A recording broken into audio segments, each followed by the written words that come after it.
Hello, welcome to my YouTube channel. Um, I'm glad there's somebody joined there. Um, I don't want to waste a lot of time today. I have given myself 10 minutes to go through certain topics that I had for today, and that was probably to continue from where we left last time, and also maybe to mention a few cultural shocks and how to prepare for them. There's some light on my forehead. I don't know how to remove it. But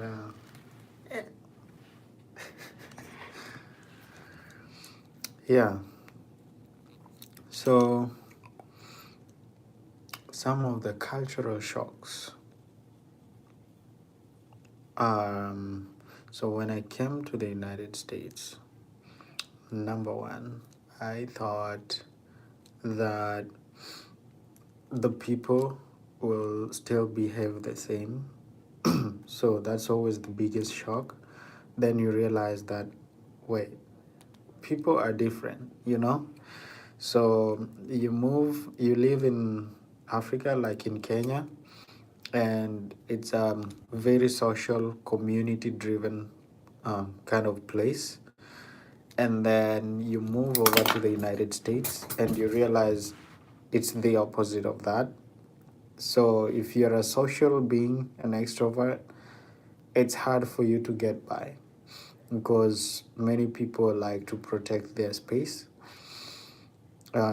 It's hard to go to talk to a stranger because when you do that, you'll be invading somebody's space.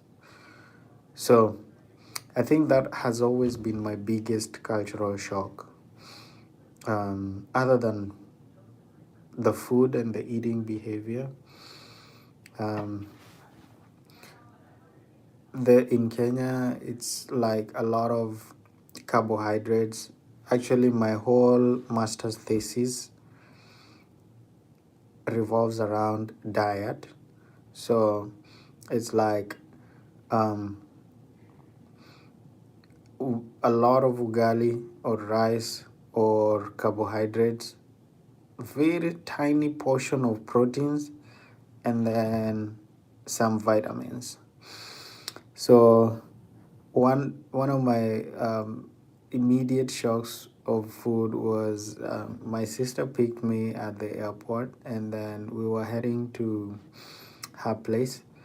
Then on the way, we stopped at a Subway. Subway is like a chain like McDonald's or KFC, but they kind of are healthier. So we went there to buy a sub. A sub is like a sandwich, and there's this very long one called a foot long. It's the size of my arm, I think. It's very long. So we got one, and then we cut it into half, and I was eating my half. And as I was eating my half, I was asking, hey, do you know what we're gonna have for dinner? And this was like in the evening. So there and then she warned me and said, hey, this is what people have here for like lunch or dinner. So where I'm from, that is considered snacking. So I think that eating behavior really changed with time. And then in the American system, there's like um, you have you have a start in you have a main meal. In some cases, there's a starter, but not really. Usually, you start with like a salad, and the salad here, the vegetables are not cooked, so it's very raw, like raw kales, raw cabbage, raw everything, and then raw tomatoes. It's like um, a vegetable salad, and then after that, there's like a meal. It could be anything between pizza or fries or mashed potatoes. whatever it is. And then immediately after that, there's dessert. So I think most, I don't know, I don't want to speak in general, but most of us are not used to the dessert thing. So sometimes I just forget myself and I eat so much, and then they say, "Oh, now it's time for dessert," and then I realize, "Oh, I don't have any more space left." So these are things I've had to adjust to. Not the ideal, not the way I would eat, but so food very different, taste way different. If you wanna cook here, I'm receiving a call. So yes, if you're planning to receive to come to the US, plan to carry some spices from your home, or if you're trying to move to a different country, you have to look up at what is available over there and adjust accordingly, because it took me about it took me about maybe 2 years to get used to the way the food tastes. Like, the pork will not be tasting like pork, the beef will not be tasting like beef. It's just so different. um so other than the food and the culture, it's the weather. The weather, as you know, there are 4 seasons. Spring is full of pollen, so if you have allergy, yeah, you better have a lot of be prepared for it. But it's beautiful because the flowers are always blooming, and people are excited for summer. So it's a nice time. And then summer is the best of my seasons because it reminds me of home. It's all sunny and warm, and you can wear your shorts and you can go play soccer anytime you want. You can go run, do whatever you want to do, bike around. And then fall or autumn, that is when the leaves are now being shed and we're preparing for winter.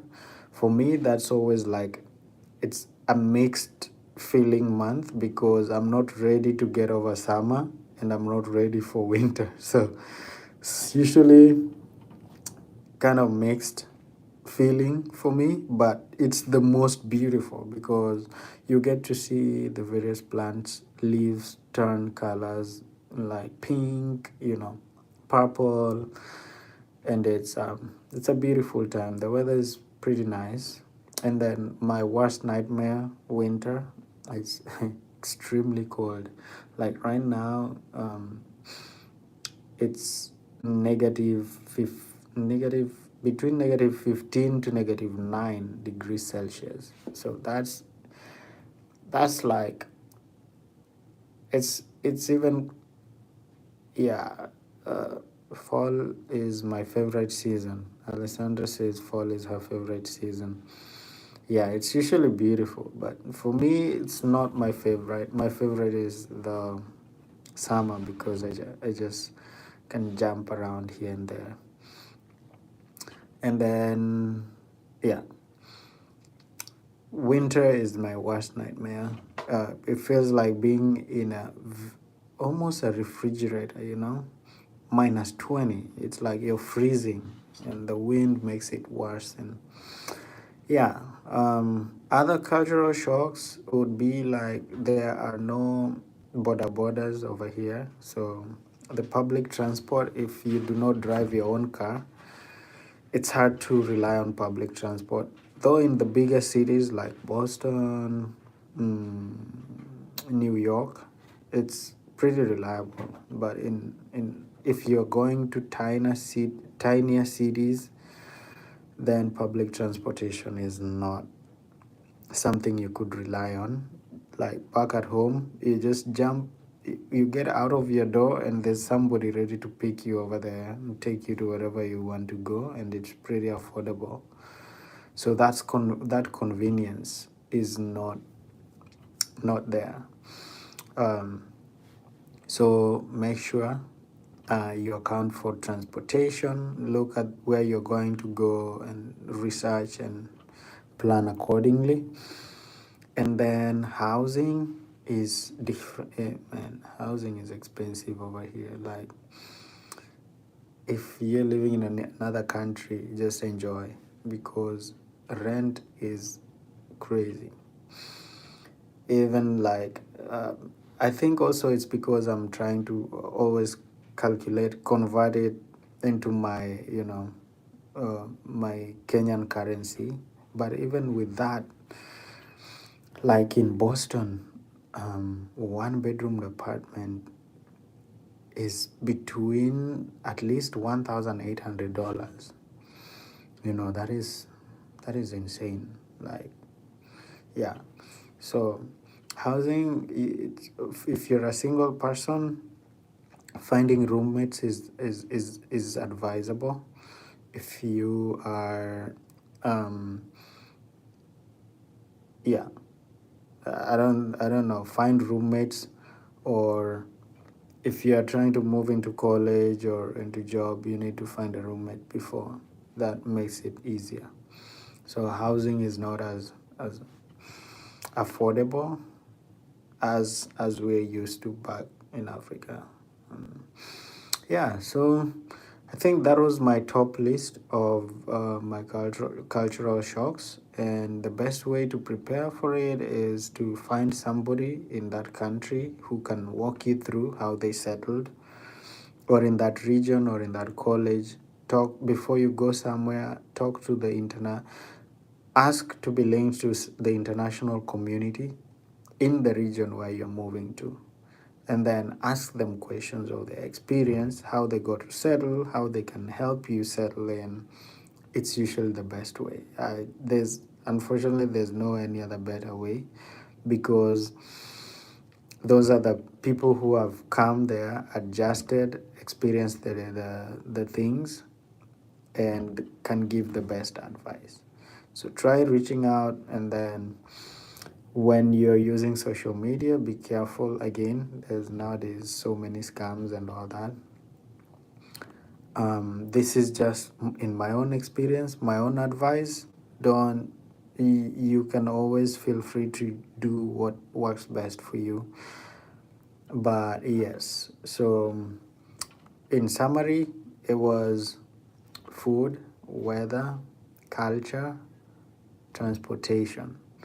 Those are the top um, subcategories of my cultural shocks. So I'm glad I was able to share part of this. When I was in Appalachian State University, I used to be in panels, and people would ask me questions of my cultural shocks, and what I found different and all these.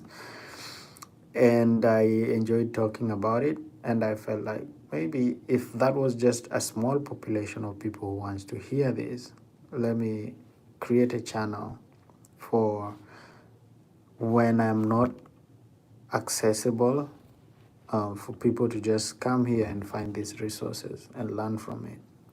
So thank you, and I'm glad I was able to do this. And until next Wednesday, peace. Love you guys, and bye. Thanks.